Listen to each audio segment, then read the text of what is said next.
Welcome to Connected Leadership. I'm your host, Kimberly Dinville, the founder of Comet Leadership Development. My passion is helping others to develop their own leadership style and skills. Whether it's through one-on-one mentoring, writing, or speaking to groups of people, I love to discuss topics related to leadership and people management. We believe that anyone can be a leader, whether you're a people manager or not. We want to help you build the skills that help you connect and motivate people so they can reach their full potential. Thank you for joining us today, and let's dive in.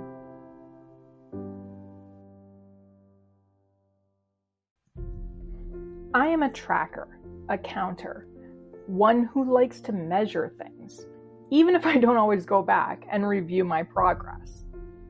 I'm the person who logs things.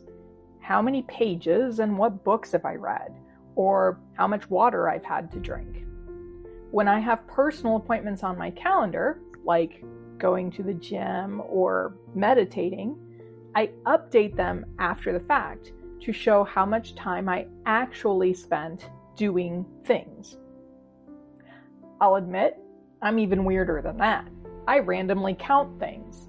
Sometimes when I'm in the car, I'll count the number of ticks I hear from my turn signal, or the number of steps to go from my front door to my mailbox.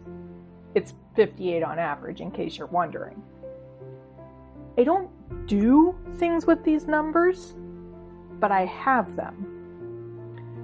Why do I do these things? Well, part of it's just a quirk.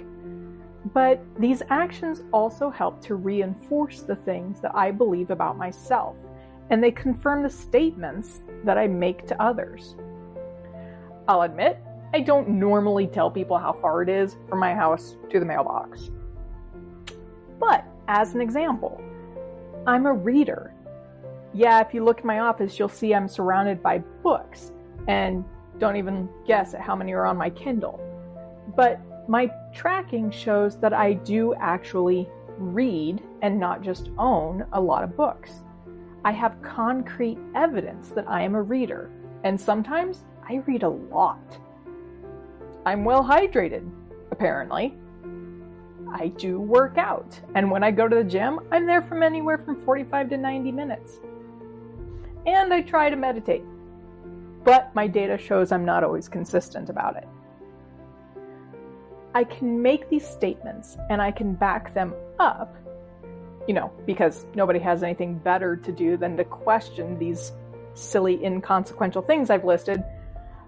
But it leads to today's leadership topic. You must track and measure things. But why? Some things you must track and measure in order to show progress.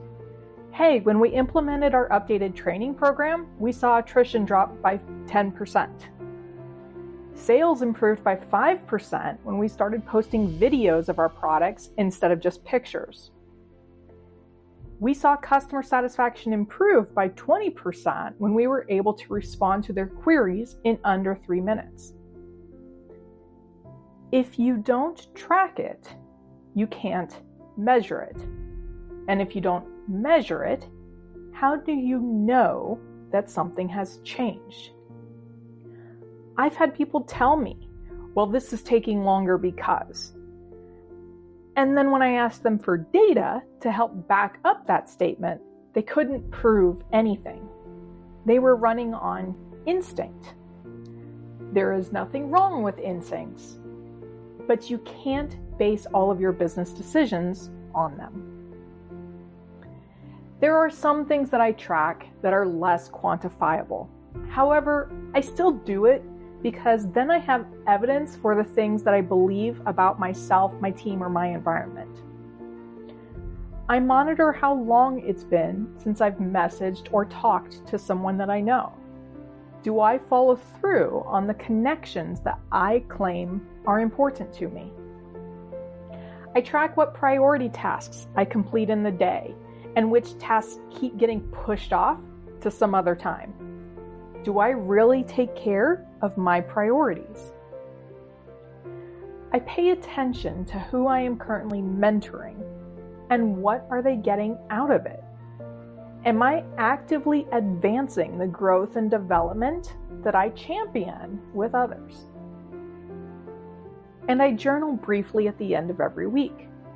What I accomplished, what didn't go well, how I was feeling.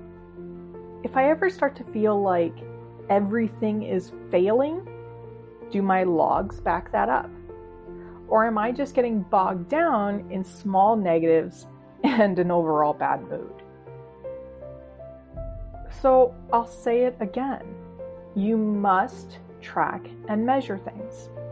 You need to be able to determine if your tactics are working, and if they're not, have the courage to change them. These things that you track can be almost anything. How long does it take you to respond to an email? How many people leave your team? And oh, by the way, what are they saying about why they're leaving? How often are you connecting and having a one-on-one about how people are doing instead of just what they are doing? How many times do you get up to go to the bathroom in the day because of all the water you're drinking? Just kidding. You don't really need to measure that one. But come up what's important to your team and those that depend on your team. Get your hands on the data. Find out your baseline. Figure out where you want to go, who you want to be, and start setting the strategies and tactics to get there. And then go back again. Take another look at that data. Look to see if you've improved. And if you haven't, what do you need to change? But it all starts with measuring.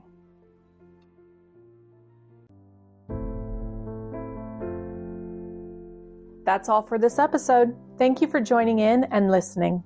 Don't forget to subscribe so you can be alerted when the next episode comes out. If you want to get more detail on today's topic, or you want to check out our other material, please visit us at cometleadership.com. You'll find a series of articles, templates, and training material. You can also email me directly at kimberly@cometleadership.com. Thanks for listening and have a fantastic day.